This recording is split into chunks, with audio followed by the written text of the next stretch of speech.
Hey, what's up everyone? Today I'm going to show you how to make a fan mask for under $20. If there wasn't a solution to Goggle Fog and Airsoft, I literally wouldn't even play. It's so frustrating. This setup I'm about to show you works wonders. Switch it on, the fog is gone instantly. I'll never go back. Let's start with what you need. Take off your mask if you have it on. Grab your fan from Amazon and the battery switch pack with the Panasonic. Shrink wrap solder and a soldering gun. Needle nose pliers will get the job done. Zip ties, Phillips head, and spare wire are helpful extras that aren't required. I almost forgot that you need a lighter to melt the shrink wrap around the wire. And please don't set your house on fire. Okay, seriously though, screenshot this list if you need to and let's get started. First we will mount the fan in the goggles. Don't worry, it will not obstruct your view. I don't even see the fan with my mask on. I should probably mention that you want the fan exit facing down. Luckily for me, this particular fan clips in perfectly to these specific goggles. They clear my big frame glasses and can be found at the link below.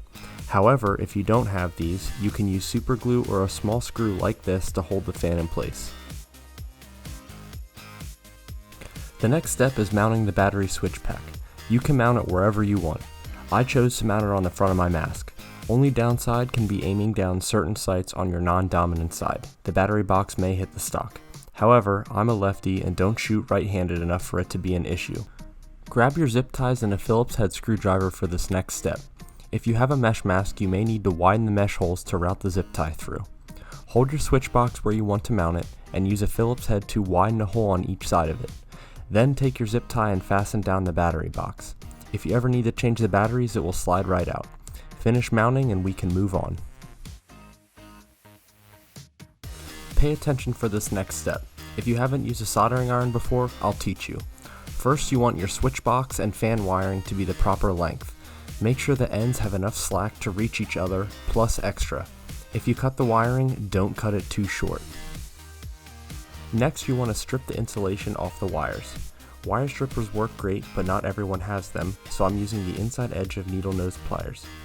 Take your time and pinch the wire while rotating it in between the sharp edges, but don't cut it.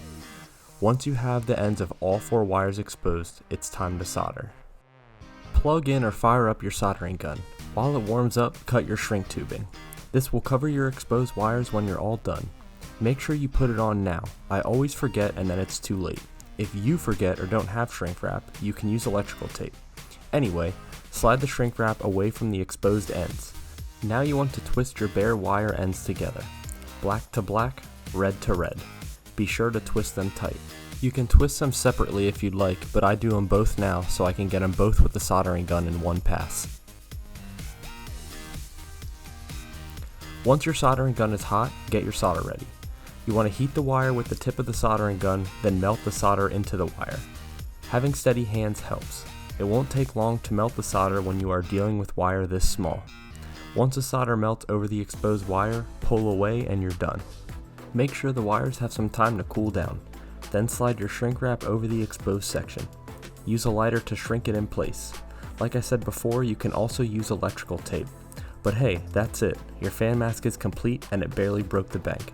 I've been using mine for over a year and I'll never go to a game without it. I hope this video was helpful to you. Be sure to check out some other content on my channel. Thanks for watching.